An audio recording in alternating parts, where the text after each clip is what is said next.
Hi, good evening. This is Ramesh. Five phases of elections are over, and sixth is going to happen on the 25th. 25th, that's tomorrow, and then the last one on the June 1st, and election results on June 4th, right? So the voter turnout is becoming a very big kind of topic of discussion. Because the media houses and the opposition is building a narrative that the voter turnout is going low as phase by phase, and the reason is that actually people are very unhappy with the incumbent government, and hence they are not coming in big numbers and casting votes, and they're not enthusiastic enough, and they're not exuberant, and so this is clearly showing that the Modi government is on its way out, and then the opposition is going to come back into the power.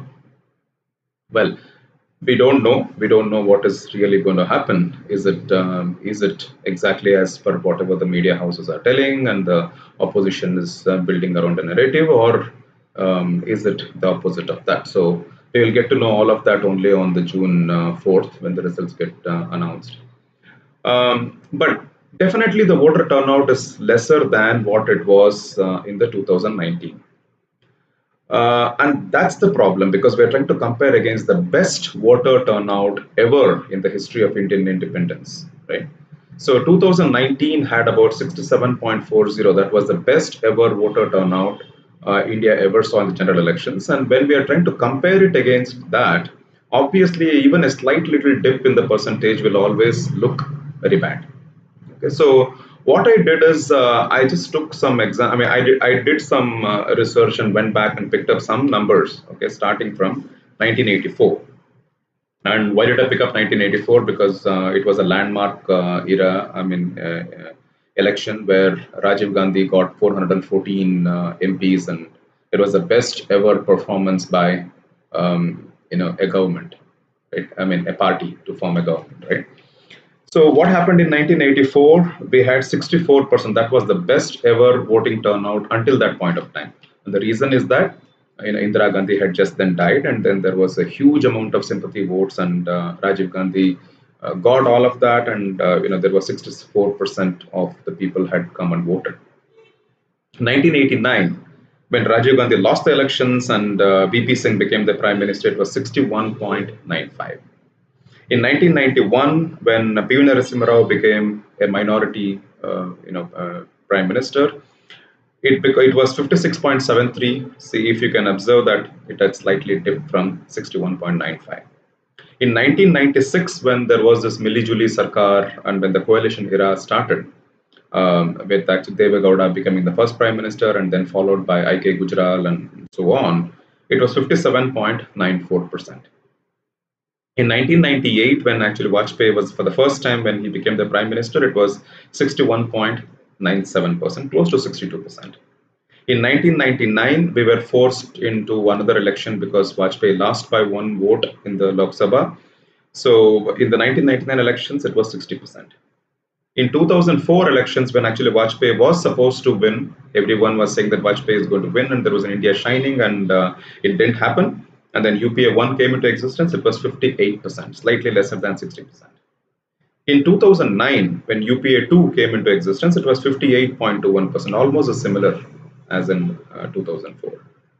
In 2014, when Modi ji became the prime minister for the first time, it was 66.44%, the best ever from the time that India started having general elections. In 2019, when he became the prime minister for the second time, it was 67.40. So that is the number that which we are trying to compare against. So, which is why actually, like this, the current voter turnout, when we look at it, it looks a little bit, there is a dip when compared to the best ever performance India ever had shown.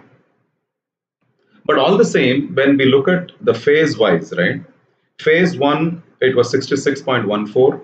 Phase two, 66.71. Phase three, 65.68. Phase four, 69.16. Phase five, 62.1419. Where phase four was the best ever with a 69.16 percentage. Now, average, if you do an average of all the five phases, whatever we have got, 66.7. 66.7, when you compare it against 2019, 67.40, we are not that bad. I mean, it is about zero point 0.7 lesser than the best ever. So we are not really actually, the voter turnout is not looking really, really bad as the media houses and opposition and everybody is making it sound like, right? And also, let's just try and do a little bit of an compare and contrast with, let's say, US. Okay, so that's the second best democratic country election that I can think of, because China lesser talked about it the best. So US elections, I took numbers from 2000 onwards. In 2000, they had a voter turnout of 54.3%. Okay, 2004, 60%. 2008, 62.5%. 2012, 58%. It dipped. 2016, 59.2%. 2020, when Joe Biden became the president, 66.10. So we are again trying to talk about that, 66% and all those things is something that actually, which is, even the US elections, it has always been like that. But when you compare the US electorate with the Indian electorate, then it can be really phenomenal, because US, we are talking about 24 crores are the electorate, and out of 24 crores, 66% only are showing up for the elections, the voter turnout. So that's relatively very, very bad. But when compared to that, India's electorate is about 97 crore.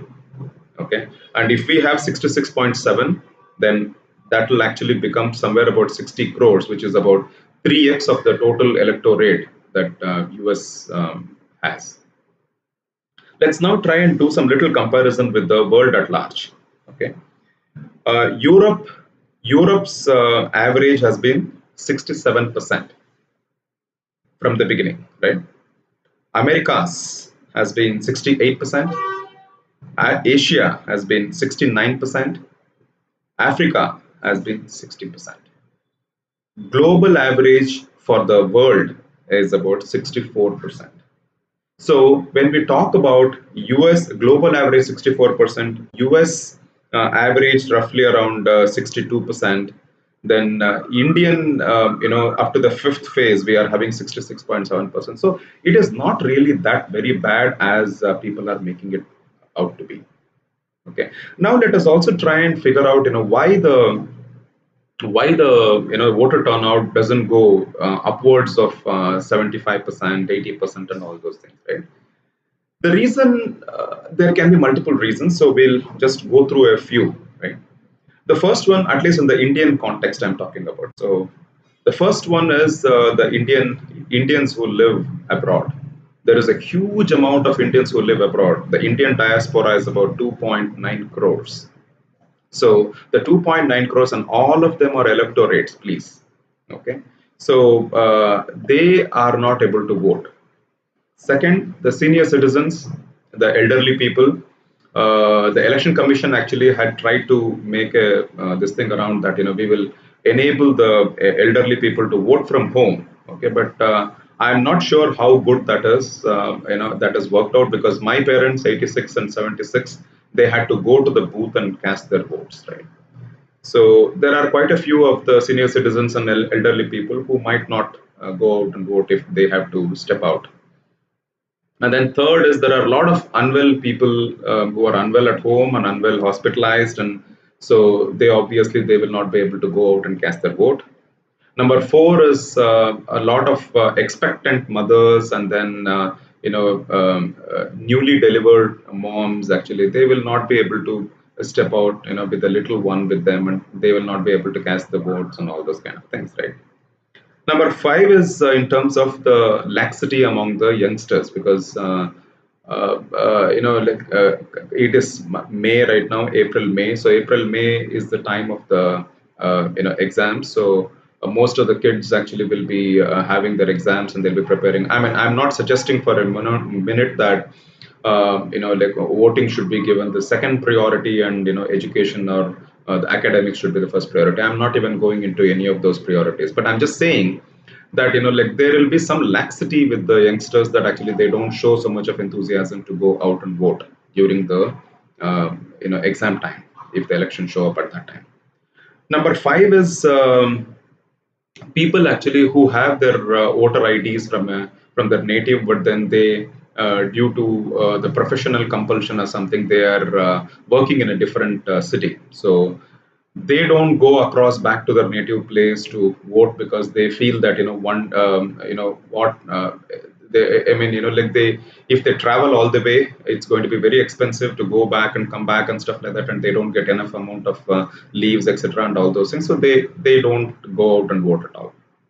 Number seven is the duplication. So there are people actually, like my cousin's wife.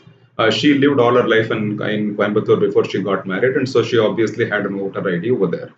She got married and shifted to Chennai, and then she got an voter ID done in Chennai, where she very clearly told that she has migrated. But even then, she continued to get listed. She continued to have her name listed in the Coimbatore's voter this thing also list also, as well as she was there in the Chennai's list as well.